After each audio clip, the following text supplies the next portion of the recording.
that does happen, and you'll see like whole streets of people with the same sort of issue that might have been ignored for however many years, because people are just going to go up to the door, say what they have to say, and they're going to get elected, and then they're going to forget about them. They're going to try to push an agenda about like local change.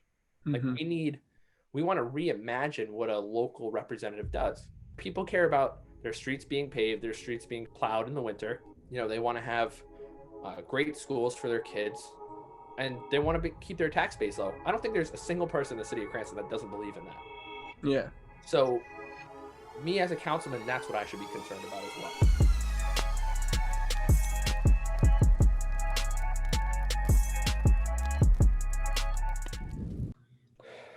What's up, y'all? Back for another LT360 podcast.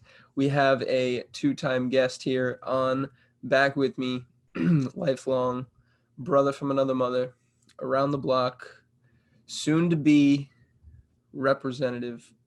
So Seatown is in the house once again. Cranston East, Waterman, Parkview, anything and everything you can think. Am I a first-time, two-time guest? You are not the first. No, you're not the first. Right. Well, yeah, we're still on one hand, though. We're still on one hand. Yeah. That's what matters. Yeah, that's all that matters. So, dude,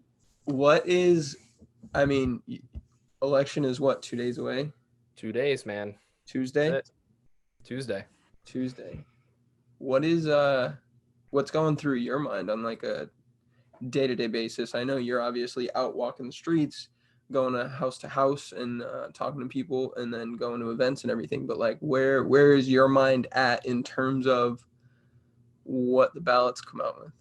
Yes. So, right now, the thing that I committed to myself really early on is that if I was going to do this, I was going to go 150% and like not going to give in, which is really good. And I feel like I've done that. Like I've put in more effort than I feel like a lot of other candidates are, and I'm not knocking anybody else, but that's a part of being young, and I have no real attachments.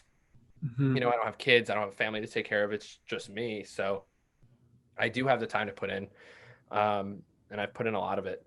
So now it's just more of like I'm pretty humbled by all the support that I've received from friends, family, people that are saying, "Oh yeah, we'll go out and drop for you for 2 hours to go, drop my literature at doors." Which has been really good. They help me fold letters. They're doing all of those good things. So right now I just feel good. Like, I'm proud of the work I put in. I'm seeing the results at the door, which is great. But yeah, right now it's just more of like, it's out of my control. I like that. We talk about it. The way I kind of best explained it is like in sports, we work our butts off in practice, so that, one day in a game you can perform. That's not anything like what this is. So the way I explain it is, you're an airplane and you're taking off and the wheels are going really fast because the plane's going really fast. As soon as it lifts off, the wheels still want to spin, but where are they going? Yeah. I feel like I'm the wheel right now. So, I've gone however fast I needed to go to get me going. Yeah. And now it's up to the voters. So hopefully I did a good job at marketing myself, put my name out there. And I'm a local kid. So, hopefully that plays in my favor. Yeah, it's funny. It's so funny, dude. It was so weird because I've been home multiple times, obviously, while this is going on. And since the first time we chatted, and to see, like, I was going for a run and I'm like running to Doric from the house, and I like see your signs everywhere. It's funny, dude. It's absolutely hilarious to like just think that you're a local kid, but we're not kids anymore. We're still kids. We're not age appropriate kids, I guess you could say. But we definitely still are, and I think that's what's so awesome about our group of friends and individuals, is that like we are still we're still super charismatic in that sense. We're still acting as kids when we see new things, and like approaching life with that demeanor, which is kind of funny. It's awesome to see. So you said you're humbled by all the support and everything, right? But are you humbled by what it kind of took to make all of this happen? Like, did you foresee half of the stuff that you were running into and half the stuff that like it takes as a politician? No and yes. So no, I didn't see all of the things that I had to do. Yes, I knew all the time that I had to put in. Okay. We live right now. It's probably the most polarizing time in politics Mm, ever. And Rhode Island's a Democrat state. I'm running Republican. I'm not really afraid to say it. mm, Um, but I'm fighting from the bottom of a hill, yeah. and this is where everybody else is. They're up here. So to Mhm. get me up to the top of the hill, I have to work 10 times as hard as those people do. So I personally, I did realize the work that I had to put in. I didn't realize, that me putting in all that work made me divest from everything else. My mind for the last 3 months, 4 months has been campaign, campaign, campaign, Mm, and everything else is just I'm on cruise control. yeah. You're going through the Um, motions. so that's what's hard, but it's the territory. For sure. Um, and I get it. I don't realize how much money a campaign costs. Boom. I mean, dude, for if I had a year to raise money, I'd be set. Hmm. I started this in June. Now in November 1st, Yeah. um, I put $500 of my own money into the campaign. I raised 10,000 in 3 months. So we raised 10,000, and now I think my campaign account has like $75 left. So we definitely spent everything. Mail costs a lot of money. Um, it costs a lot of money to print stuff. So that's you know that's where I'm at. It costs a lot of money. That's what I didn't really Yeah. understand. That's like the stuff behind the scenes that you don't think about. You're not. Yeah, there's so much like clerical stuff. I've been lucky to have people that are kind of like doing that stuff behind the scenes and that just let me Mhm. be the candidate.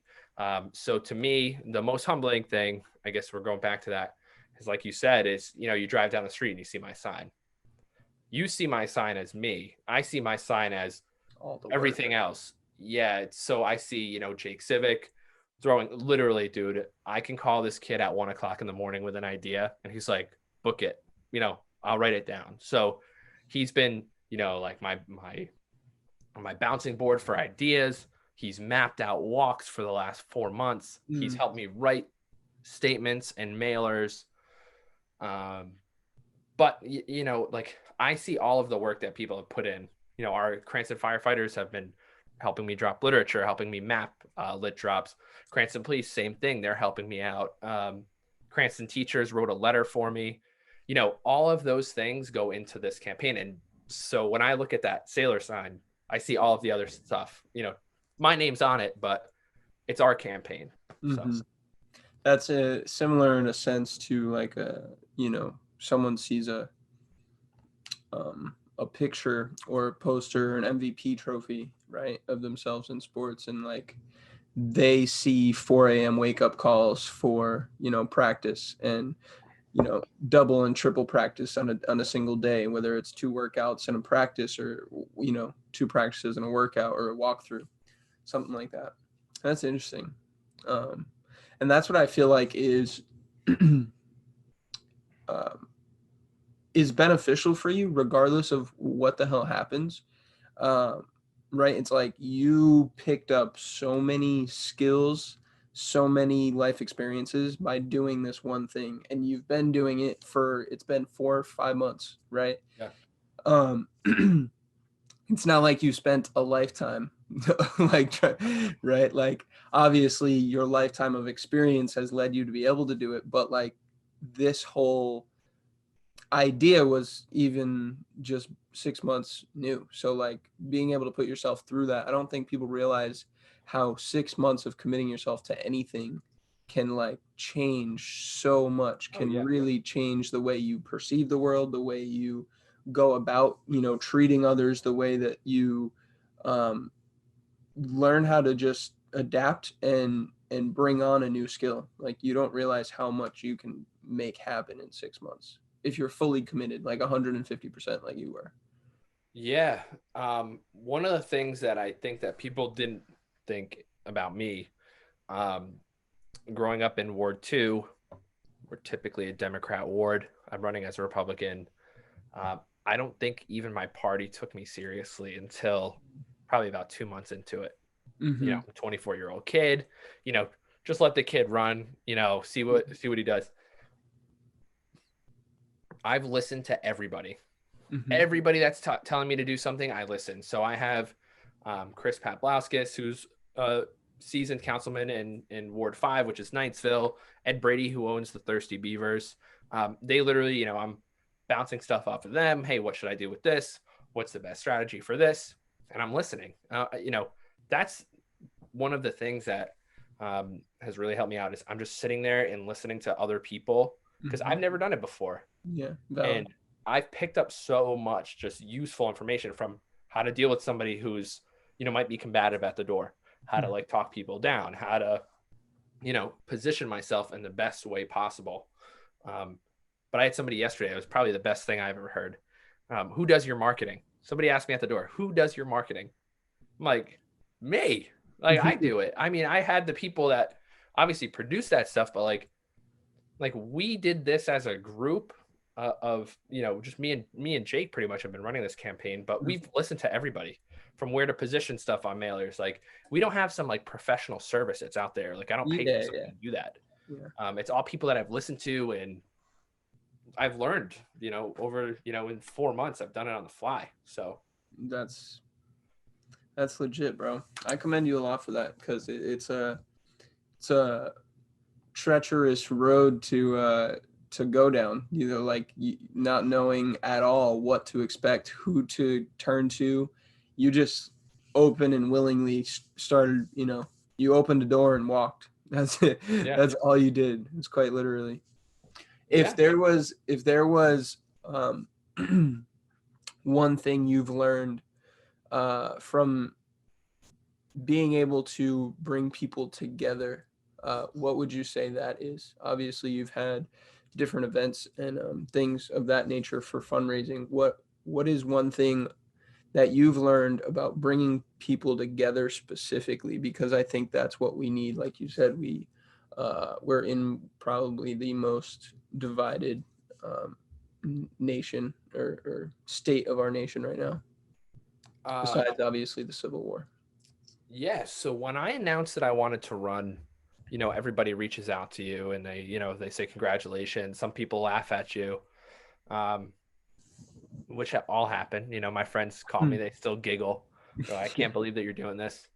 But I'll never forget. I was working from home at the time, and I was about to go on my break, and I get a call. It's Alex Berard, and I'm going on my lunch. So I'm like, I only have an hour. You know how conversations with him can go. So I'm driving around Cranston on the phone with him, like trying to pick a place to go. And then finally I'm like, I'm not going to drive around anymore. I'm going to pull into this Wendy's. I pulled into the Wendy's on Reservoir.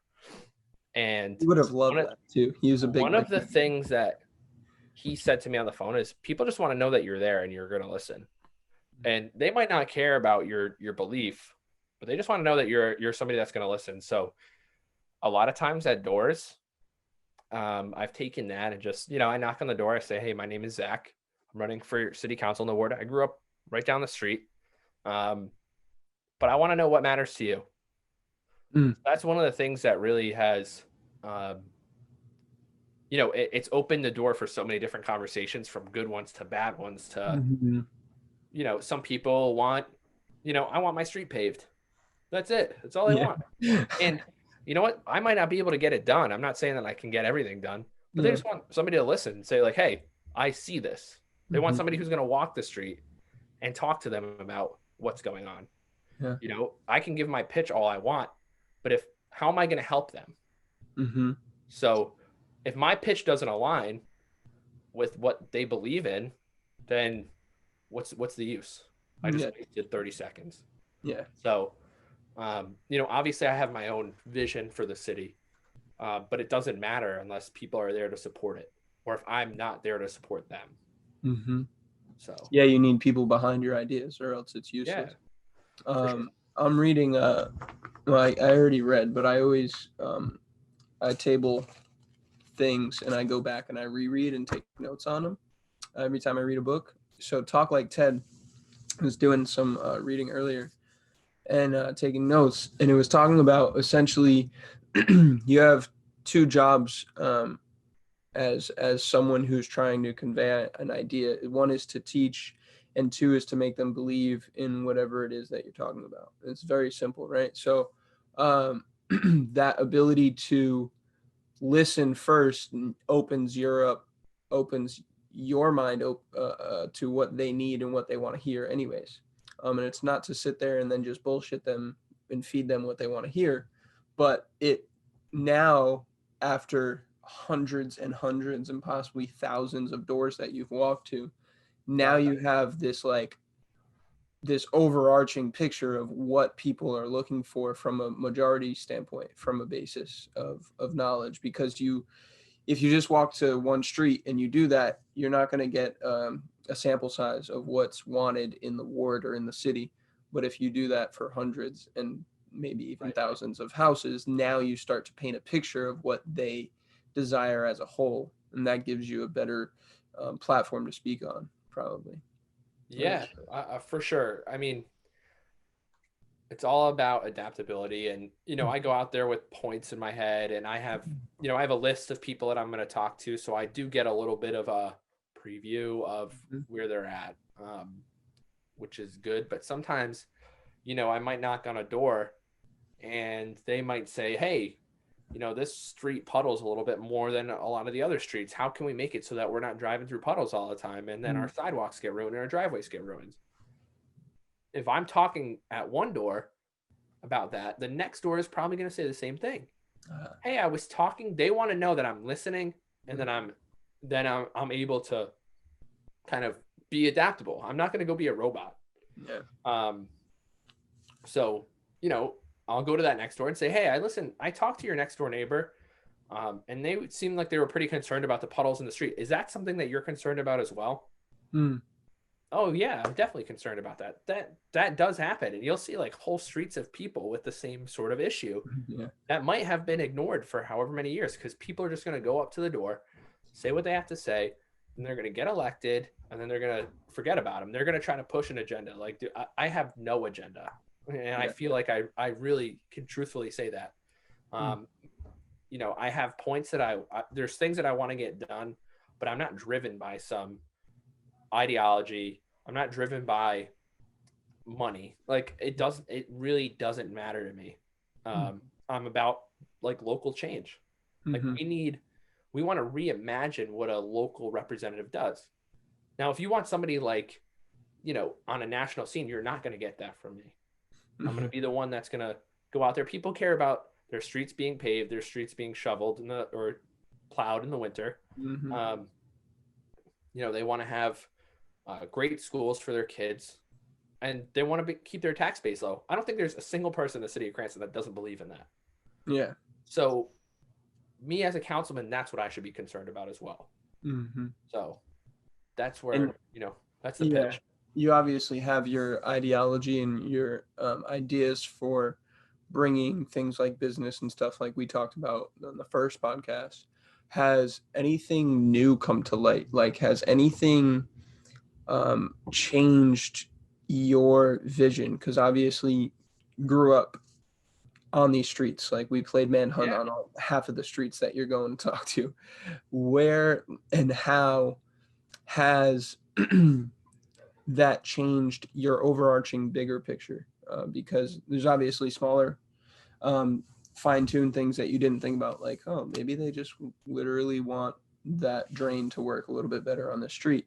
But what from a overarching standpoint has changed, like a big picture?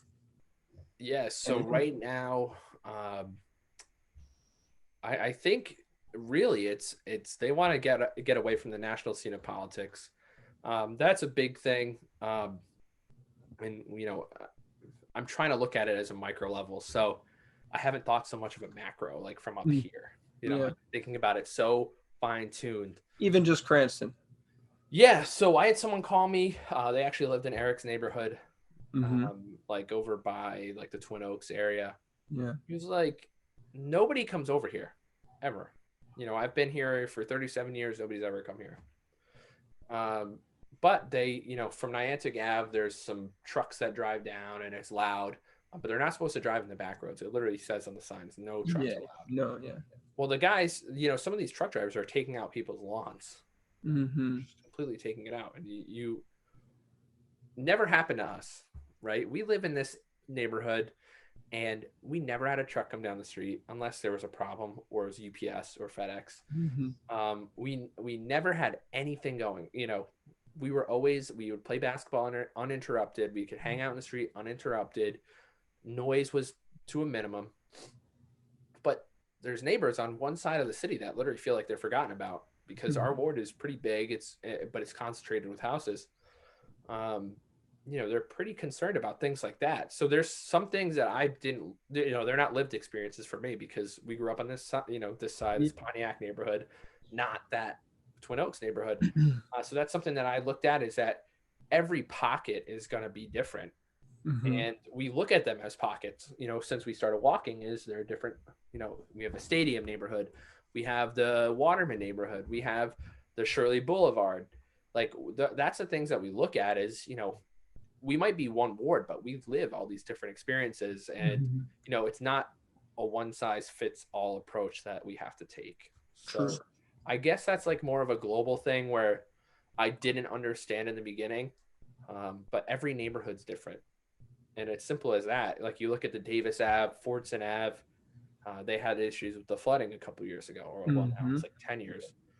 So that's something that a lot of those neighbors are concerned about. They really are. They're really concerned about what happens when this thing floods again. Like, what is the city going to do for us? So it's about being responsive. It's about being proactive and not reactive. And that's all stuff that I've learned. I've been, trying to be less of a politician, just more of a person when I'm at the door. I like that. Now, what about school-wise? I know we talked about that for a long time. So, like, obviously, coronavirus is in a whole different state of where it was last time we talked, and schools are now, it was summer. So schools are back. How has that been handled and what are you seeing on that end? Yeah, so this was something that I talked about actually on that Cranston Herald's podcast. I was pretty disappointed in the way that the governor handled it, only from a sense of she's done a decent job as far as mitigating risk. And I thought that very early in the pandemic, it was all about mitigating risk and trying to figure out what we're dealing with before we send people out into the workplace. And that involves our kids too. So she's made all these executive decisions that haven't gone through our General Assembly, through our House and our Senate. And then, she's, as the summer goes on, she says, we're going to reopen schools. We're going to reopen schools. We're going to reopen schools. Then it comes time to reopen them. And she's basically says, we're going to open. And it's now on the school committee's decisions to decide. Well, you didn't want to delegate your responsibility until now. You've been making all of these executive decisions. How are you going to now force this big decision on, in Cranston, I believe we have 8 or 9 school committee members. How are you going to force that on 9 part-time people? They're literally part-time. They're going to work just like I am. Yeah. They're part-time. They probably make $5,000 a year. They're going to make that decision. Really? They're going to make that decision. That is a big deal. And for somebody who's been so stoic and I'm going to make this decision because this is the best decision for our state. This is, to just delegate like that, like just like that, she's delegating. But I think our school committee's done a pretty good job. My sister has not gone back to school, which is fine. I understand everybody's decision in that. But I think our school committee's done a great job at making sure that, kids who want to or have to be in school can go. And then the kids who are fortunate enough to, be able to work from home can do that as well. So I guess from a city standpoint, I'm proud of what we've done. On a state level with, as far as education goes, I'm definitely, I have a lot of concerns. Which makes sense. And has there been any like uptick or, connectable traces of like, oh, this school broke out, or like, Yeah, some schools are, and I think it's inevitable.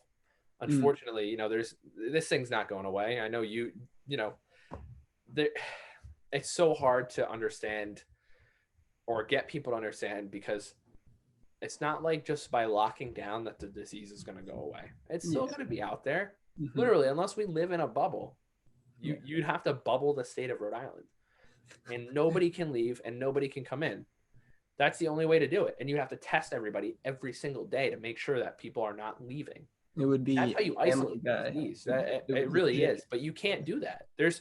We're in Florida, you might be able to do that because Florida is a bigger state, but Rhode Island, Massachusetts, Connecticut, New York, New Jersey, Vermont, Maine, New Hampshire, we're all so close that you can cross the state line within a half hour. Yeah. Either way, if you think about that, you can go, in any direction of Rhode Island and leave the state.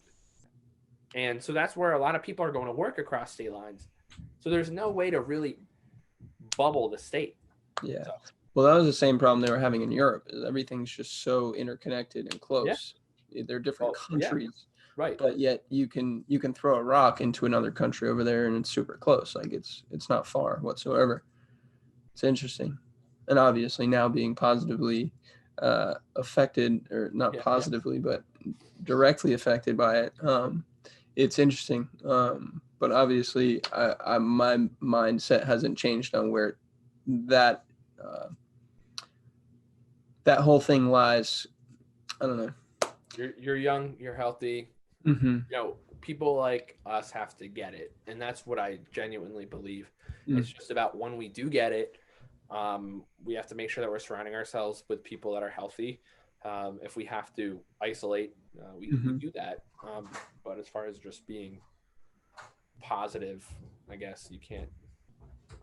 No, you can't be 100% sure of anything. No. But I mean, it's just funny to see all the ways that different school systems have kind of gone about it, because obviously kids need social interaction and they need to be in school. And I have friends and coworkers and family with kids, so now it's like looking at all these different perspectives of how all these different people around me have different scenarios with their kids. Some are going to school, some are not, some are doing I train a bunch of kids as well. Like one school is doing freshmen and seniors are at school for the first semester, and then in the second semester the sophomores and juniors are going, and the seniors and freshmen are going home, which was interesting. That was kind of the first one I had seen like that, but I thought that was kind of a good idea, just dependent upon how people are going home and interacting on a day-to-day basis, because you have 6 people, 7 people in the house. Like that's a large spider web to try to control. You have no idea what's going on. But in terms of how your family is dealing with it, do you have any particular insight? Yeah, I mean, it is what I think for us, there's so many of us that it's really hard to stay isolated. Our house is small. But as far as my sister goes, she decided to stay home. So she's doing virtual? She's doing completely virtual. Yeah. And then my niece is going to school when she can. So I personally I'm working in person every day. Yeah. My brother works in person. So we're all kind of doing our thing. I mean, it is what it is. We just, as far as, I guess, from, I guess, a tranching standpoint, we can't separate at all. Yeah. We all kind of, we're going about the same thing. I mean, you can lock yourself down in an apartment and be in your room, or, chances are if you get it, Haley's going to get it. It is what it is. But you're healthy. You guys are young. You're healthy. You're not going to be able to, you're not going to see any sort of implications. I mean, I think that's probably the same thing for all of us. So it was crazy. My aunt and uncle got it this week as well up north, and they're obviously they're older than our parents, so they're in their 60s, and it's interesting to see how they're handling it. And talking to them yesterday was good to hear that they were doing all right as well. They haven't really had any crazy symptoms whatsoever, just kind of like a head cold. Yeah. And my aunt has some pretty serious pre-existing conditions, so to know that she's even doing okay is interesting. But Yeah, I think the number one thing, as far as a government public health perspective, is number one, how can we find the most accurate test, so that we can figure out, obviously, if somebody actually has it. And number two, what are the therapeutics we're using? Because in the beginning, we had no therapeutic. We didn't know what the hell we were doing. From what it looks like, hospitals were overventing people, and that was then just being counterproductive. Yeah. That's a lot of the things that I've seen. People are mixed on the masks. I don't get paid enough to make that decision. I wear it so that I can go out respectfully. The number one thing for me is I want to respect somebody's business. If I'm going into somebody's business and the state is telling them, if you have people that walk in without a mask, you're supposed to either ask them to wear a mask or turn them away. Well, if I'm in a business and the state comes in, I can't have them shutter a small business. How could you, with your conscience, let that happen? So, I might disagree with the masks all I want, which I don't know if I do or I don't. I personally just don't like wearing them. Yeah. But I don't know what the science is going to tell us. But I would never want to be the one to shut down a business. I'm the same way. Obviously I work in a small business as well. I don't work for a big corporate company, and it's very much like, hey, just do what we ask. We're not, being crazy about it. But like, there are people going to be watching, and there are, possibilities, and we've seen tons of other businesses get closed and this, that, and the next.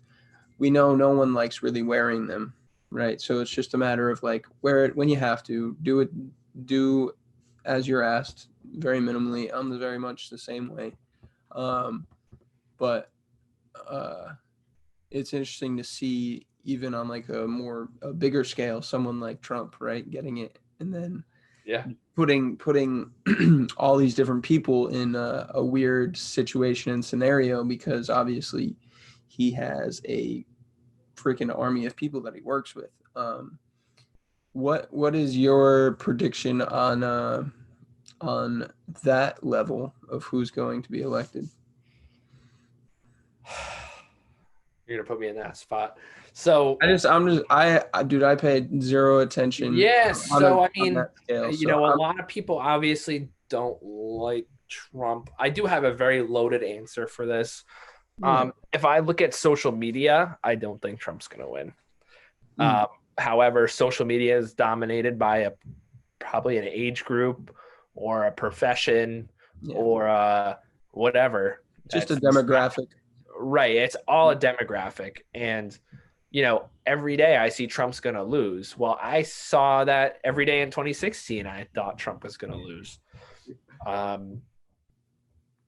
So I do not know. I don't know. From polling, I can tell you that I do think that if you go into election night and Trump and Biden are within 3 points of any of the swing states, like 3 percentage points in any of the swing states. So Florida, Pennsylvania, Texas is becoming a swing state this year, Arizona, North Carolina. There's a whole bunch of states that are out there that I say if Trump's within 3 percentage points in polling, he's going to win them undoubtedly. Because that's what happened in 2016. I mean, I get it that, voter turnout's going to be insane, and Trump's going to be the first president that's going to lose the popular vote twice. So if he gets in, he's going to win the electoral vote. But he definitely won't win the popular, because people are going to turn out in heavy numbers for Joe Biden. Can you explain to me popular and electoral vote? Yeah, so popular is literally what it means. It's just the word. So our popular vote is just us going out every day. You're part of the popular vote. When it comes to electoral votes, Each state, you basically get, so Florida, I don't know how many it is. I know in Rhode Island, you have the House of Representatives is based on 2 votes. Yeah. So we get that on population. So we have 2 just on population in Rhode Island. We might have 1 after this census. So we might go down because people are leaving Rhode Island en masse. And then you have a senator. Each state has 2 of those. So they did that to balance it out when they were writing the Constitution. You had the Virginia plan and the New Jersey plan. I can't for the life of me remember which one was which. But they basically did it so that bigger states, more populated states, never overtook the smaller states, so that we always had like some sort of balance. Now you get those as part of the points to get to win. There's 270 points that you need to win to be elected president. So the electoral vote to me is more important. People say, oh, you got to get rid of the electoral college. It doesn't make sense. It absolutely does make sense, because now if you get rid of the electoral college, you're never, Rhode Island will never see a president ever again. They'll never see a presidential election. They'll never see a candidate come to the state of Rhode Island. They're going to go to New York. They're going to go to LA. They're going to go to Houston. They're going to go to all the big cities where they're heavily populated, because you want to win the popular vote. And the whole point of the electoral college is to create balance. So that's just how the Constitution was written. I'm pretty, I guess, to the point with the Constitution. I don't think that should go anywhere. Cool. That's interesting. I didn't know any of that. So 270 points to win. 270 electoral points to win. Gotcha. So he'll be he was the first to lose the popular vote? No. He will be, if he wins this election, he will be the first president to lose the electoral vote. The popular vote twice. Yeah. To get elected. Interesting. Because he lost it last time. Yeah. And it happened with Bush and Gore in 2001. And it came down to your state of Florida. They recounted Florida, and Bush ended up beating Al Gore. Interesting. It's a crazy, crazy world that I've never really dove into whatsoever. It's interesting. It's a good realm to be in. I'm only popular vote though. I don't have electoral vote. I don't got to worry about that. You're just I just got to get as many people to believe in Zac Sailer.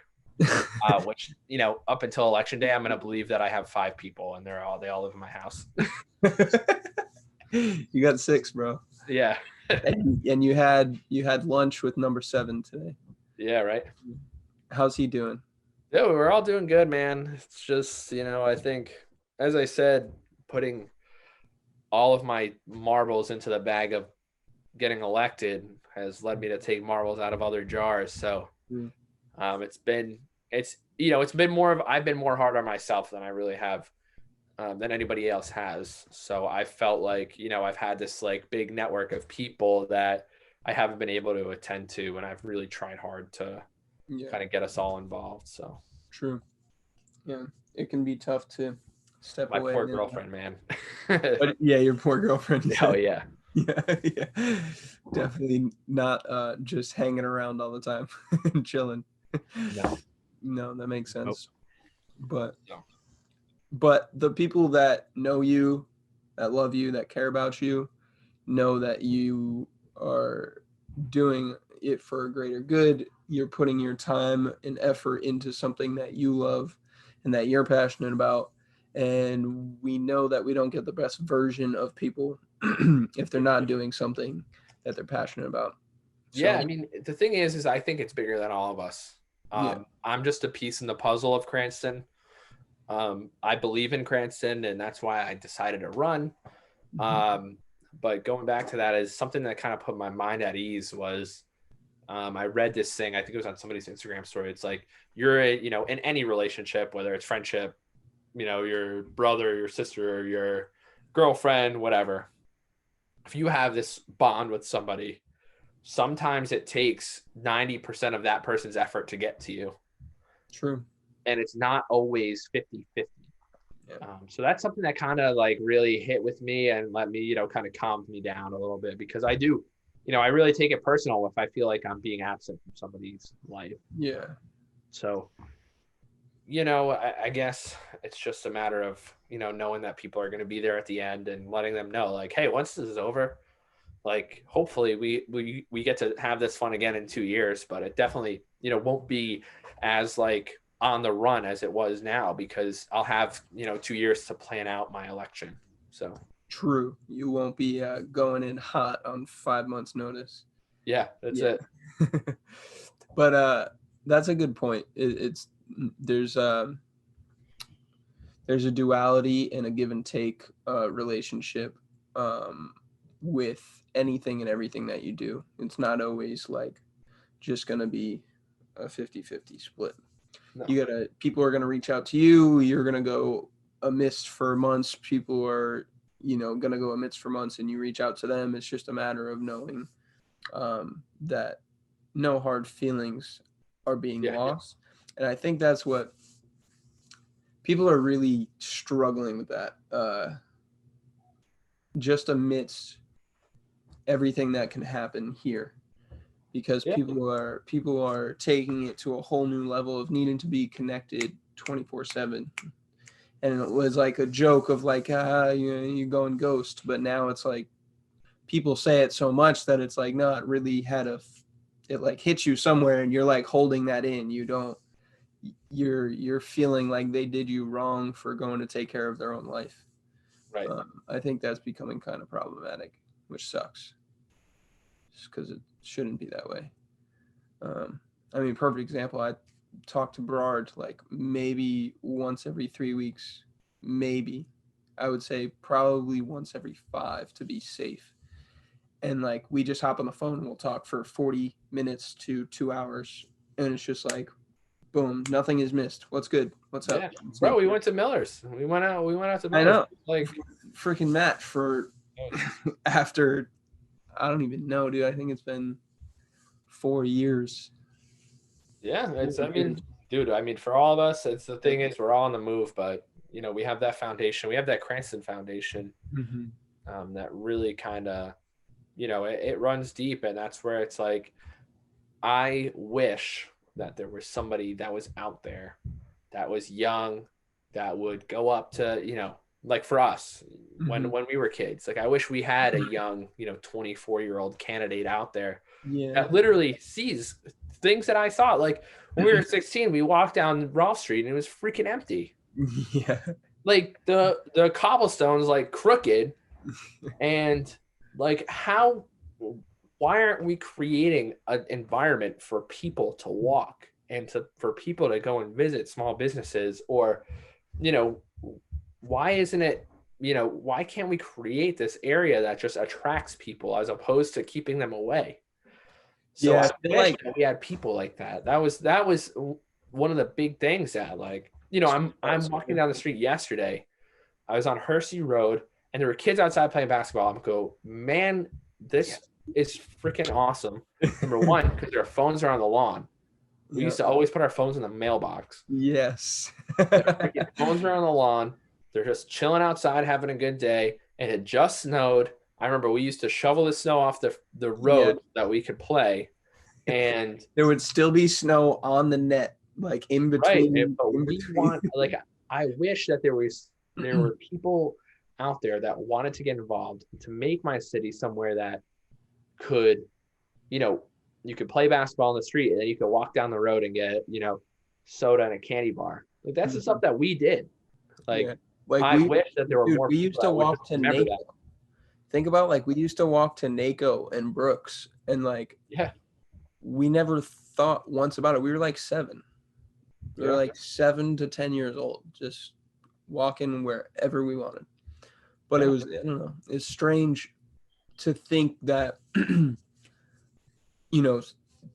we were 16, there was no sense of like we could put together an event that maybe happened in the freaking Citizens parking lot in the middle of Rolfe Street that would be able to bring people there on a Friday night when the bank isn't being used, right?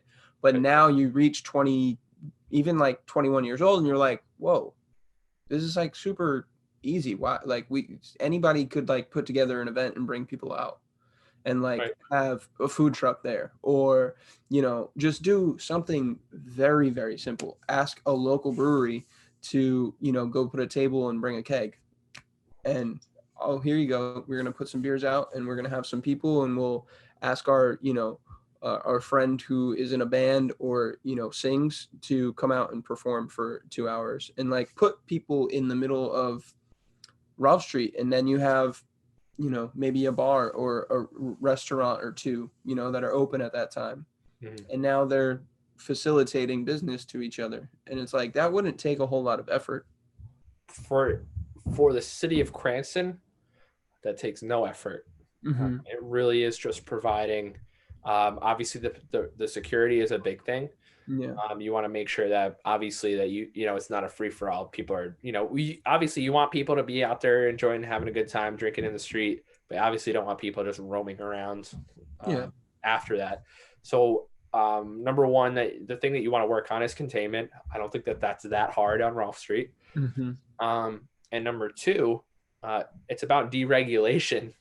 I think if you can attract one business, if you can lobby one business to start it, and now a brewery comes in, okay, how are we going to waive the open container law on Friday nights? Let's figure it out together. Like, that's all the government has to do. They don't have to pay for these businesses to come, because the businesses create an environment where, number one, businesses want to sell their product, and number two, you want to create a place where people want to go out there and buy it. Like, if people can walk to Ralph Square, it's probably the only place in Cranston that's so densely populated. Like, if you look at all the surrounding houses, like, it's insane. How does that not get you excited to think of a Ralph Street like that? Like, it might not be something that happens in 2 years. It might be something that we could make happen in 4, but it's about, we have to create. It's like almost like a Field of Dreams. If you build it, they will come. If you create this environment that's pro-business, pro-public, I guess, entertainment, pro-public involvement, people want to go there.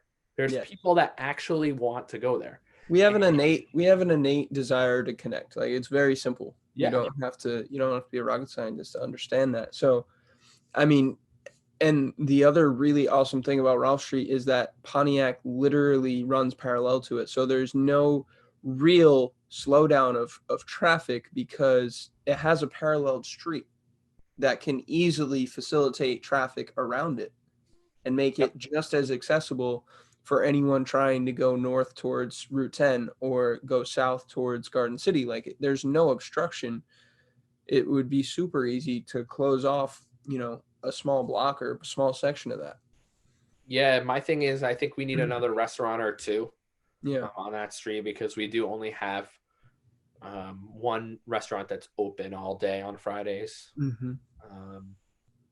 We need like a pizza joint? Because you don't want to isolate that business in case that in the first couple of weeks it doesn't go as well as we planned.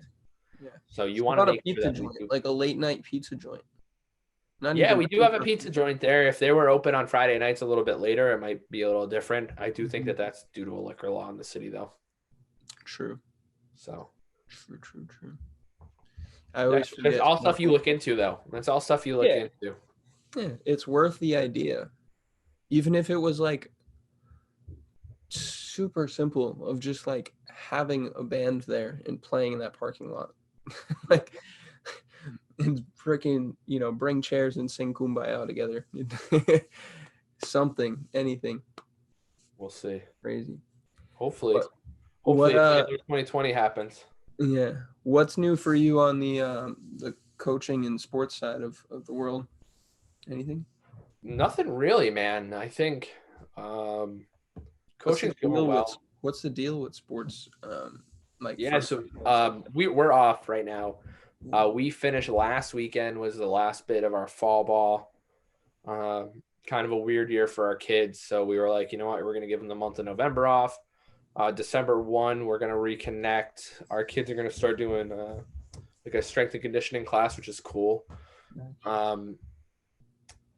But as of tomorrow, all indoor sports facilities are closed for 1 week.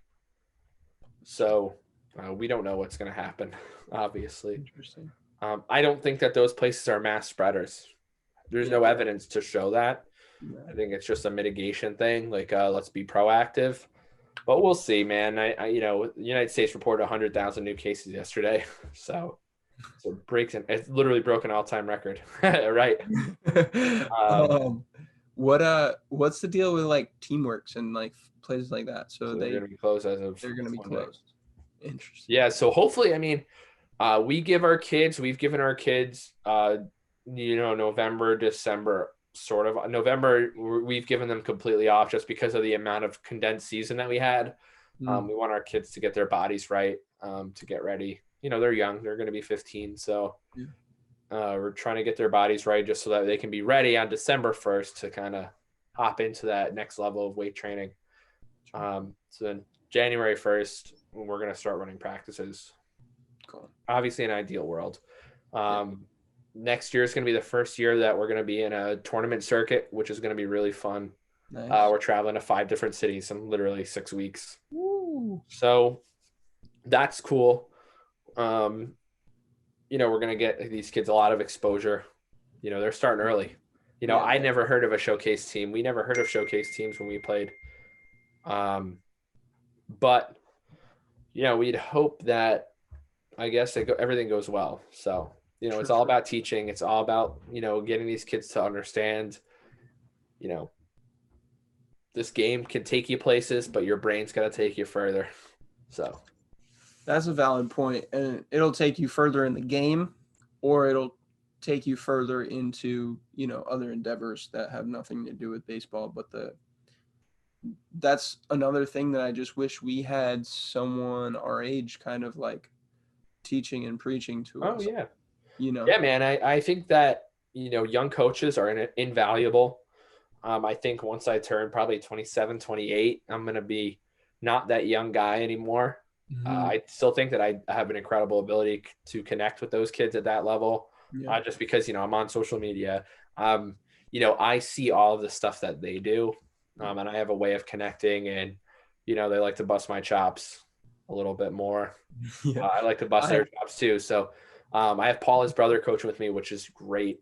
He's learning a lot. I think that he's got a really great ability to connect with people, especially those kids. And plus, he's got he was in the Junior College World Series a couple years ago. So I think that he's got the baseball plus the ability to connect, where I went into coaching right away. Yes. So that's so true. I have been assisting in training. Every once in a while, I just take them because my boss can't. So we're training 5 or 6, depending on the week, 12-year-old Little Leaguers. And they're a really good travel team. And they basically come into the gym, and we do all sorts of, different resistance training stuff to work on hand-eye coordination, speed, just overall general, wellness for a 12-year-old, because anything you give them is going to circuit their brain in a better way to adapt to whatever's on the field. So regardless, but it's funny working with them. 2 or 3 times I basically just trained them myself, and they definitely bust my balls more than they would my boss. So it's funny to see that, but we connect in a different way. So getting them to do certain things is a little easier, and getting them to, give me their best is funny. And then being able to teach them certain things, like I really wish I had someone just teach me how to friggin' breathe when I was younger, like the importance of breathing before or after practice. So at their end of the sessions with me, they don't do this with him, but at the end of the sessions with me, I'm like, all right, you guys got 3 minutes. And they look forward to putting their legs up the wall and working on breathing. And they're like, oh, this is great. And like one kid had missed it the first time. So they were like telling him like, oh, dude, this is going to feel so weird, bro. Your legs, like, you don't feel your feet. And like, and it was just hilarious. They were like super stoked to do it again. So it's funny. It's cool being able to now give back in that sense. I don't think we had really. Like we had obviously We had Isaiah was each other, young. dude. I know we had We each had each other. other. It's I think more and more like kids are now playing in the streets. It sounds crazy, man. I think I learned the most how to adapt by just doing it all the freaking time. All the We time. played catch all the time. Yeah, We played everything all like we did it all. So, we basketball, didn't need to have frisbee, somebody pushing us because we were so competitive with each other true. that, we wanted to beat the crap out of each other. So, Yeah, and then we spread that to like think about Harry, Chris, and Sam, right? Like we were we were 2 or 3 years older than them, so at like 15 and 12, that's a big difference. But now it's like 24 and 22. It doesn't seem like whatsoever. But um, but being able to do that for them too, and I had Seth and Haley and like Jeffrey and Brittany as older siblings. So for me, it was very much like having to compete with the older stuff. And then it was even like the small ones of like, me and Matt versus you and Josh of like, being in a grade difference and trying to navigate those things. You definitely are right. When like we had each other, we just pushed each other to right. compete against or within that. It was a big difference. Big difference. In terms of your drive to like compete, obviously, how has that played out in politics and like running against someone? Is that hard to tone down? No, no, it's not. It's a little bit different than you would think it is. It almost goes into the realm of coaching. And I said this to someone very early, is I want to play chess while someone else plays checkers. And that's where it's competitive because, you watch somebody play chess and they're silent. Yeah. And they're over, they're thinking about what their opponent's doing and they're trying to beat their opponent to that move. So it's not like basketball where you hit a three, the crowd goes crazy, Yeah. and it's just a physical thing. This is all mental, and it's a different game to play, and it's fun. Definitely challenges me in ways that I've never been challenged before. So I do think that keeps my competitiveness there. And at the end of the day, it's about winning. Yeah. So it's a mental game for sure. That makes sense. I feel like I would get very competitive. But then again, I have no idea. You got to think about it, man. As much as you want to rip someone's throat out in politics, you can't do that because that I have 3,000 votes on the line. It seems 3,000 votes wins me the election, hands down, easy. Yeah. So if I 3,000 votes, if I lose one of them, that's a big deal. So yeah. I feel like that they totally disregard that on a national level because they just rip each other's throats out. I mean, your base is going to be your base. You look at again, the popular vote doesn't matter as much. Yeah, it's electoral on the national level. At the local level, it's so important. So even if you want to, as I said, you want to go up to somebody and tell them to F off or go F themselves, they can't. You can't do that. Yeah, so. Not allowed. Is there been any like one thing that's helped you kind of stay grounded? Is there like one thing you do on a daily basis, or is there one thing that like you are like tried and true, sticking by that helps you kind of just get your mind right before you go talk to people, before you go out to an event, before you do a podcast, or just on a day-to-day basis to keep you focused on the election? Not really. There are days where the drive is not there. Yeah. There's days where I don't want to put the keys in the ignition and I just want to sit in my bed or whatever. There's a lot of things that I could do. It's more so of balancing, trying to be as normal as possible, trying to be that, candidate you can have a beer with, guy that's just trying to be normal. So I'm trying to do everything, in my day normal. So if it goes to going to baseball practice, I go. Yeah. That helps me focus more on the election because it allows me to think like, okay, I have a life outside of this. Maybe, on a Saturday night, like last night, I hung out with Paula. We volunteered at our church. That's been really good. But then like we went out after and she's asked me about the election. I'm like, don't even talk about it. Like, I don't want to hear it. So it's more so balancing, it's balancing everything at once, which has definitely helped me not feel like I'm putting my marbles into too many things one thing too heavy.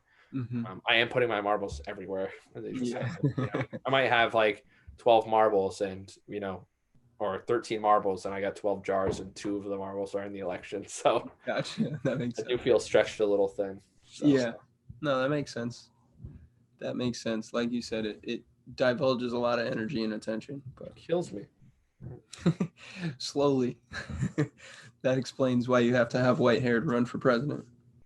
Yeah. Right. You got to be in the game long enough to go completely white. You got to learn the game, man. Yeah. You need to be an OG in politics to run for president. Yeah. Donald Trump. Yeah, but he's a politician on so many other levels his whole life. Yeah. You got to think about it, man. He's a real estate developer in New York City. Yeah. He's a politician. Yeah. You got to be a politician for zoning. It's who you know, how you know. Man, is there anything else you have for me here, sir? No, man. I think we hit on a lot of things. I got like a ton of homework to do, so I'm gonna do homework before I head out to drink some vino. Hang out. So enjoy. Thank you for coming back on. I'm glad we got to chat again. Of course, bro. We can hop into post-election stuff. We can hop into next time. We can do everything. We could talk coaching in a podcast for real. So like more deeply. Yeah, for sure. Yeah, I would like that actually, because I still have that burning desire to coach. Dude, I'm just gonna like Steve Nash with Amari Stoudemire. Yeah. Brought him on to coach the Brooklyn Nets. So yeah, what's crazy is they're all back together now. Did you see that? Yeah. So it's Steve, Amari, and Mike D'Antoni. D'Antoni, I know. So that should be interesting. When I run Cranston East basketball one day, when I'm seasoned veteran, I'll come back. You can come back as my assistant / point guard coach. I'll fly in on game night. Yeah. By then I'll be able to like pop out of your phone and stand on the court and like talk virtually. No, by then I'll be a seasoned politician. I'll be able to appropriate a ton of funds to Cranston East Athletics. We'll be able to expense you. You can fly in on Monday. True. Yeah, practice and games all week and then leave on Saturday morning. We can make that happen. I could just leave Friday night on a private jet and make my Friday nights the jet. Yep, that's it. See, there you go. Problem solved. Straight to Miami. All right, bro. I hope you have a good rest of your day. Thank you guys for listening and tuning in. Thank you guys for all the support. Make sure to go help this guy out. Most importantly, anywhere in particular that they can go to support virtually. Virtually, they can like me on Zac Sailer for Cranston City Council, but hopefully that page stays active after Tuesday. We'll hope that comes to play. I'm just on socials, Sailer for Cranston on Instagram, which is cool. But if you're in Ward 2, I know Eric Gomes listens to the podcast. Go vote. Vote if you haven't. Vote, please. I need them.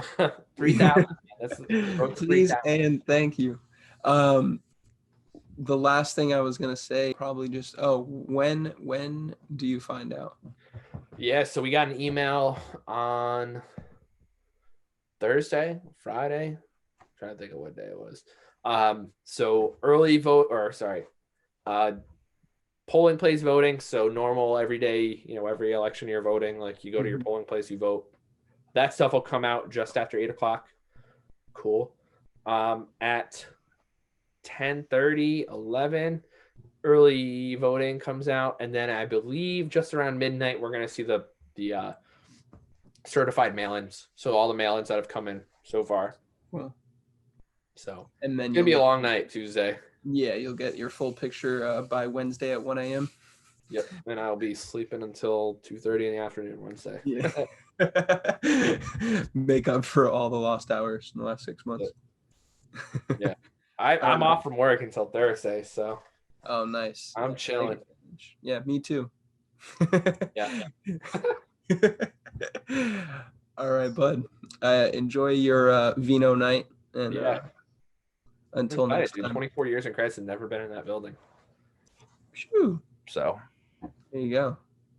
Well, today is for breaking trends. That's it.